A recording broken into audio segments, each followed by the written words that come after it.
So, first couple of weeks in the Hall of Fame, how's it feel?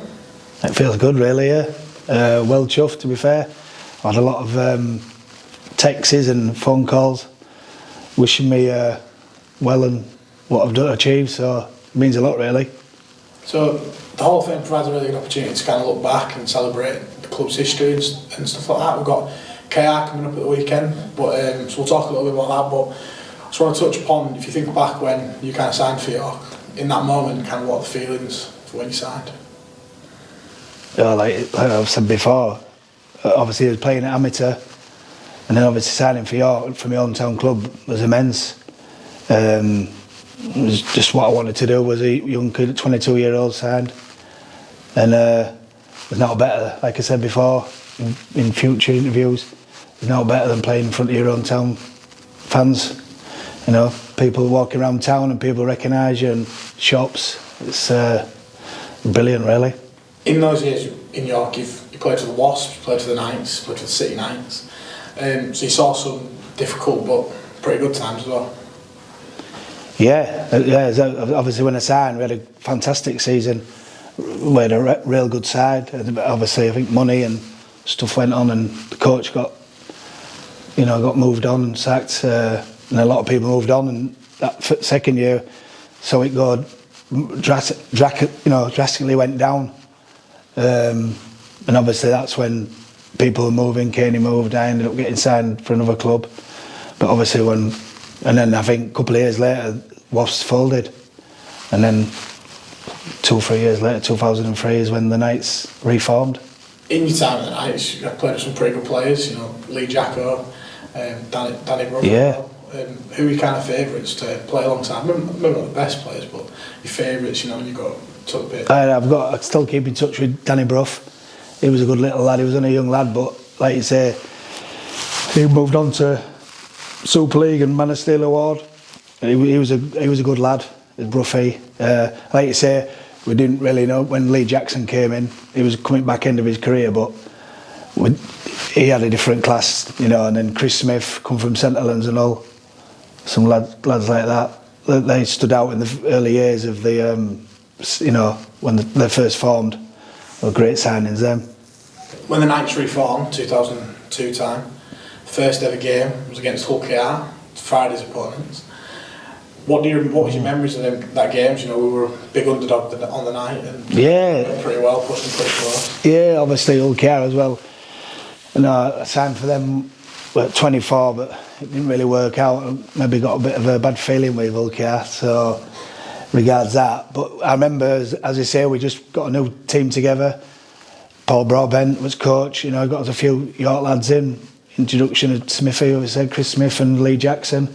I mean, Graham Alice was come as well there. I think Paul Broadbent played as well. And Rich Hayes, you know, a quality player.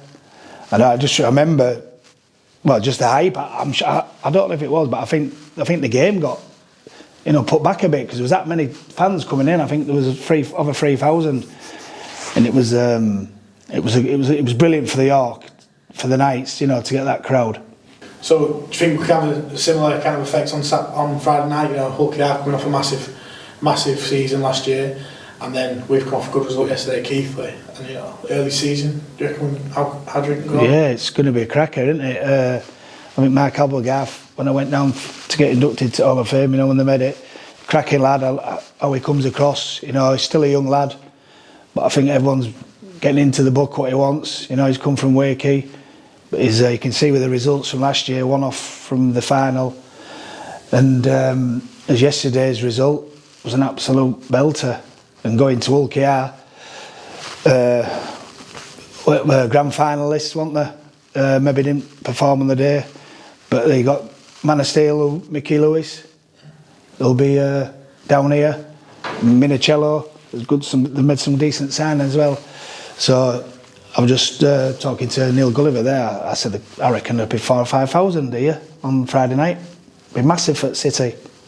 Yeah, we'll look to push past that kind of 5,000 barrier, which would be great. Yeah. Just going back to that KR game, you know, back in that first ever Knights game, you actually scored, I believe. Do you remember the try? Yeah, well, it wasn't hard really. It was Lee Jacko just put a little chip through, He was good at stuff like little chip through into in goal and just pounced on it.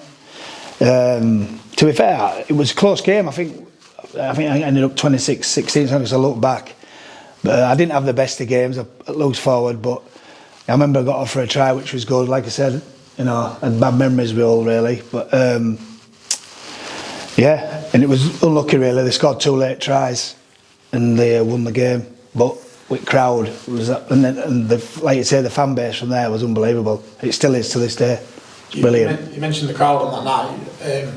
How big was the game at the time, really? You know, Knights reforming, you know, the struggle. Oh, the hype. Back of the City Knights. Yeah. Huge games, massive underdogs. What was the feeling like at the time? Well, it was, like you say, you know, they were trying to get a new team together.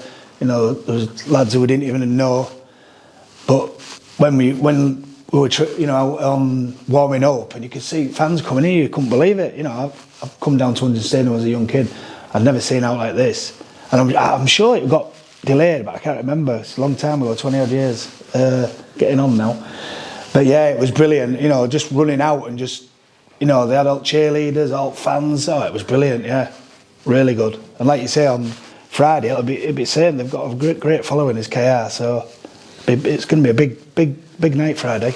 Yeah, do you think kind of similar effects as on Friday night? So that kind of big event feeling, big crowd coming in. Yeah. Push, hey. Trying to sell the place out. Yeah, exactly. Hey, like we say, Applegarth's he's got some good signings, hasn't he? And he's doing the job. You know, they'll be looking at. They've won. Obviously, went to Amsterdam and turned them over. I know they had a few fringe players playing, but you can only play what you're up against. So, hey, it could be. You know, I think we're going to give him a game. We'll give him a game. So you've touched on it a bit, and I can probably guess your answer. But where are you leaning for Friday night? Where's your heart? Who do you want to go well? Oh, it's definitely York, isn't it? York Knights, definitely. I just hope, you know, they're in their arm wrestle and it goes right to death, and we can just nip it.